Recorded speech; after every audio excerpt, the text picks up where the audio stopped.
Hi.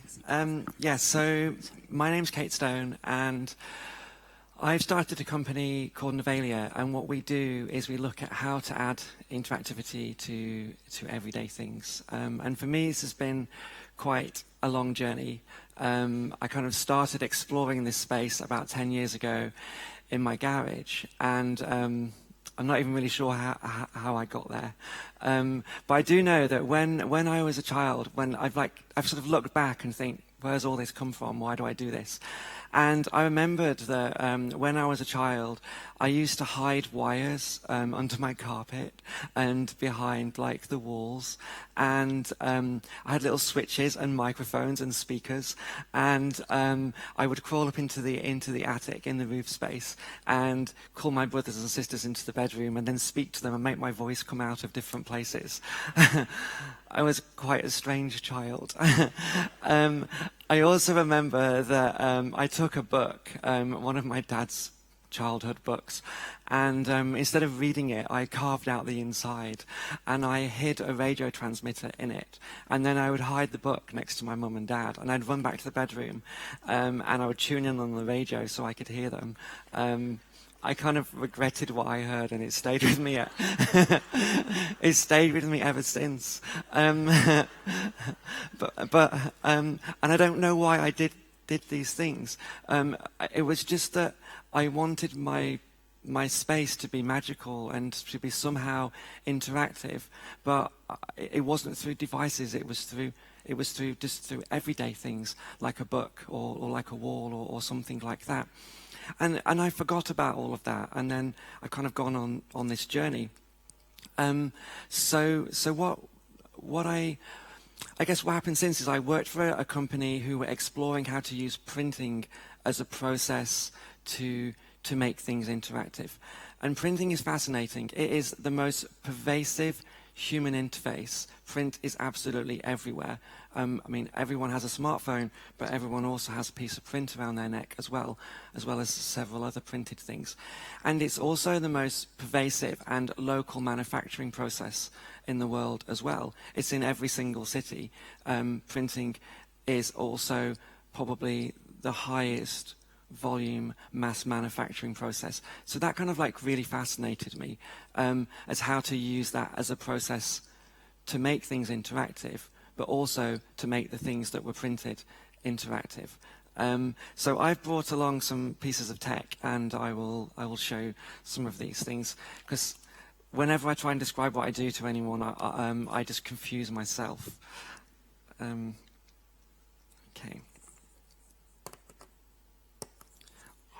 So a poster of some drums,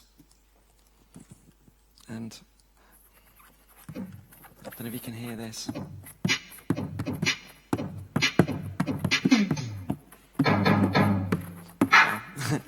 So it just makes a load of noise. I can pass it round so you can all disturb me while I speak.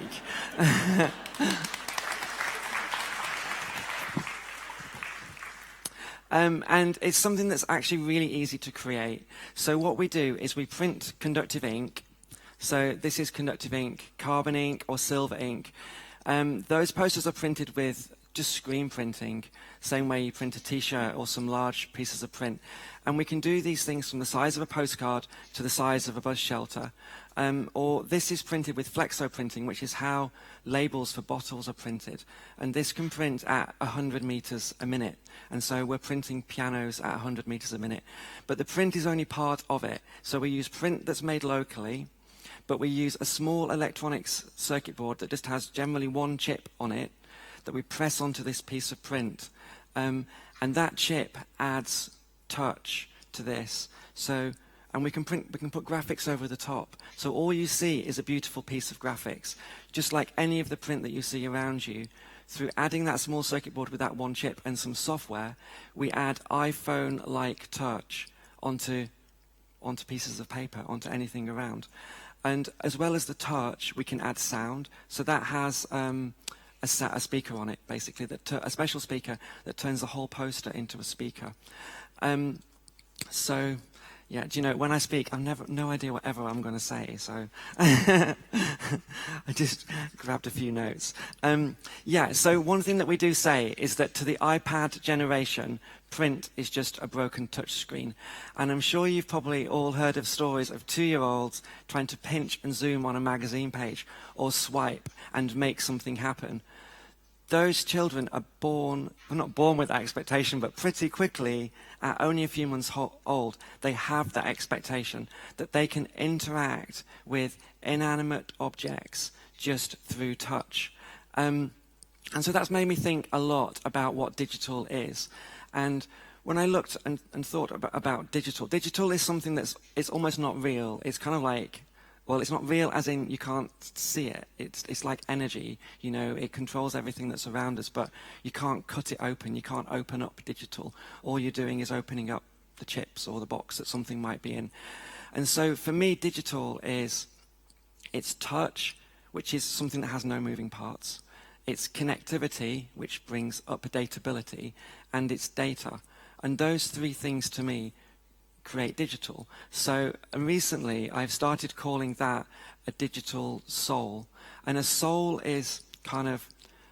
describes what something is. A soul is what turns an inanimate object into an animated object. And I can philosophically get into a lot more of that because it's kind of a lot of fun. These things have a spirit too, which is the touch, and the software that makes it want to do loads of things. It's kind of got this spirit, but we add this soul in. And the idea is that we create software tools for people to design a digital soul that can then be put into the heart of a physical product. So when that poster or when any of these things are made in a factory, they don't have a soul, but the soul, which is then created with a software tool, can be downloaded into that thing, and then it is animated, and it comes to life. And it's just, what if everything around us could be immersively and magically, intuitively interactive? What if the future looks more like the past than the present? And one day we wake up, and all of the computers that were around us have just suddenly disappeared, and there's kind of like a silence. But those computers are within everyday things, and they're there for you to use or not to use, just depending on what you want to do. So yeah, one of the things I say is that I believe the future will look more like the past than the present, and that the future won't look like Minority Report or the Jetsons. The future's going to look like, in my mind, Mary Poppins and Harry Potter, and just everything will just be magical. And instead of going to a sort of a scary futuristic place, we're actually kind of going home to a place. And listening to Owl speak earlier on about data, that's something that we need to think about a lot and get right. But back in the past, everybody knew everything about everyone. If someone bought a pair of shoes, they could tell the person selling the pair of socks what size they are, and they might need some shoes to go with their socks. And so this whole data thing was kind of like, has always been going on, but then it just kind of became commoditized too much. So also I think, what I say about things being commoditized, so much around us, so many physical objects have become totally commoditized. And almost cost nothing to have or to own in some respect. So I think what we're left with of what is the only thing of true value is going to be experience. So I say that I want to create objects that enable people to have experiences. And I think that in the future, experience enhanced by technology will be the thing that has the most value. And experience is the only thing that no one can take away from you, that no one can steal from you. So I'm kind of like quite excited about seeing our human interaction with products around us being experience-based rather than commodity-based. Yeah, so my background is I studied electronics and I studied physics. So, and I love playing around with technology and on my wires and printing this ink that kind of like looks like this. In fact, I can pass this around too if anyone wants to see. I have no concept of time because this clock is doing funny things. Yeah, so when I create these things as a scientist or as an engineer, and when I first started doing this, what I made kind of it looked like shit, basically. It looked terrible. It was just wires everywhere, and it just looked like a science experiment. So the first person that I hired as a scientist was a graphic designer. And in my team, the 7 of us in my team were half creatives, and were half sort of like engineering and software. And what's really magical about that is, as a business, we're half and half, but it's no longer, it's split between the people. I have become much more creative as I work with my creative colleagues and my art and design colleagues. I see them with the soldering iron, and I see them with the multimeter doing electronics things as well. And that's one of the things that I love so much about what I do. It's about bringing these different disciplines together, working with art and science, design and technology. And these things are not opposites. They're only opposite in that they're different sides of a coin. And when you have them as different sides of a coin, you've created something that's potentially really, really valuable. Maybe I could, let me show you something else actually. A poster. I made a poster for a singer-songwriter. She's my favorite singer-songwriter in the world.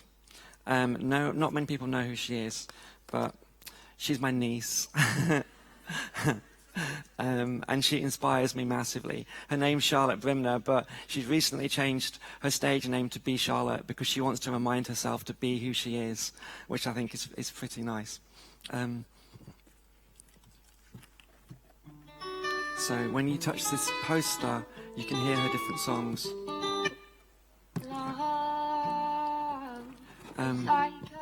Yeah, anyway.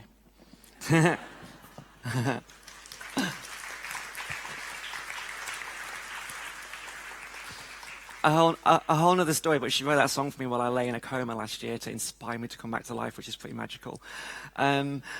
So this poster for an artist, and we're doing posters that have Wi-Fi on them as well. So imagine if you bought a poster for an artist at a concert about an album that hadn't even happened yet.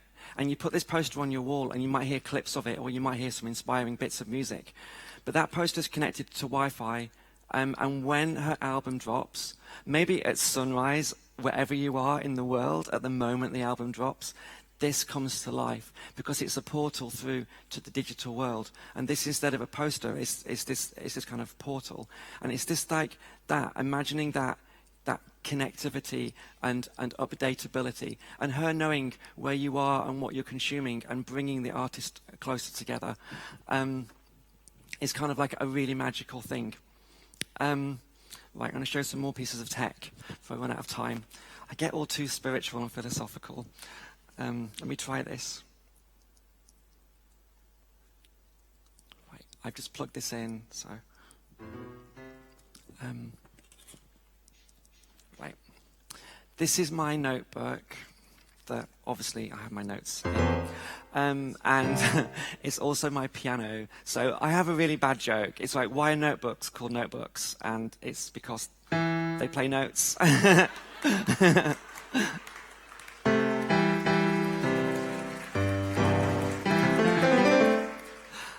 But I can't play piano, so, but luckily I'm working with some amazing musicians. Oh. Oops. This is an album. I'm sorry about this. Right. I'm going to turn the volume down for a second. Oh gosh. Normally I wear a cap, and my cap is connected to the sound system, but my battery's just broken. I've taken it off, and it triggers gunshots. And I did that in NYU the week before last, and they didn't appreciate the gunshots. So this is the album cover we made for DJ Cuba. He's like probably the world's best scratch DJ, and he wanted us to put working DJ decks inside his album cover.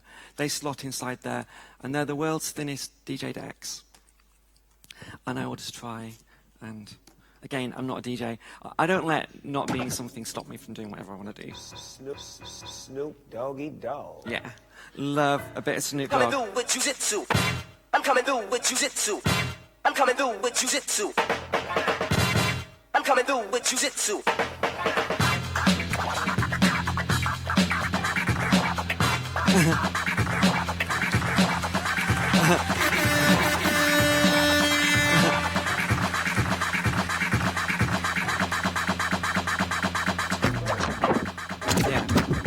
Anyway.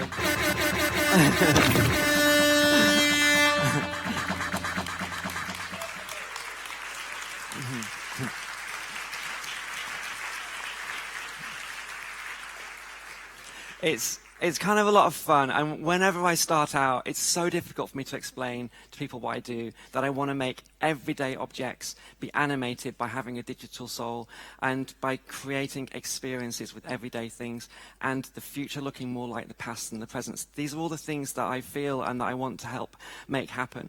And I hope that some of the things that I've created can help you see that why can't you listen to music directly from the artist, from a picture of her on the wall?